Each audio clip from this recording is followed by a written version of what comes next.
Hi everyone, hope you guys are doing good. Today we're going to talk about something super important, that is setting boundaries and consequences with your kids, especially for teenagers. And in fact, especially when it comes to those late night habits. Are you ready? My name is Shakthi, I'm a counseling psychologist. Let's dive into that.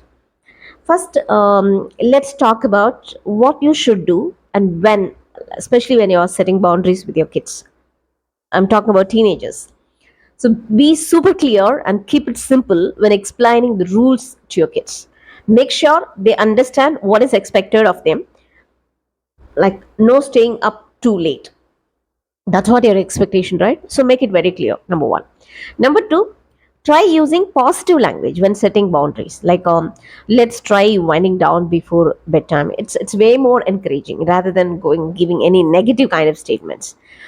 And number three, the common mistakes should be avoided, that is now sometimes you should avoid when setting boundaries these kind of mistakes, like one big no that is being inconsistent with your rules, especially about bedtime.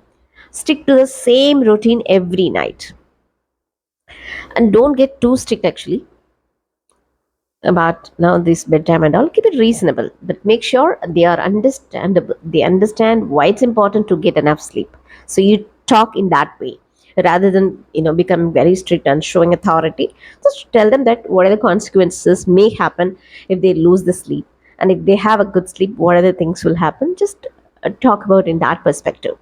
So okay, now let's talk about the do's when it comes to the consequences. Be consistent with the consequences, just like with the boundaries. Consistency is a key with the consequences as well. So maybe losing a bit of screen time if they stay up too late. And most of the time you have to be very keep calm and cool. That's most important.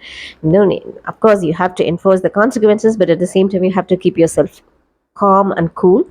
And if they suppose if they resist going to bed, getting angry won't help solving the problem. So don't get angry and all. And common pitfalls, what normally we do is let's cover that also some. So you don't, when it comes to consequences, what are the don'ts we should do, we should consider. That is, don't forget to and lastly, don't skip out positive reinforcement. Praise your kids when they follow the bedtime routine, and it will definitely motivate them to keep it up. And all right, folks, let's wrap on setting boundaries and consequences with your kids. Even when it comes to those late night, remember, keep it clear, keep it calm, and keep it positive. You've got this. With that note, this is Shakti signing off. Thank you so much for watching my video. Bye bye. Take care. Happy parenting.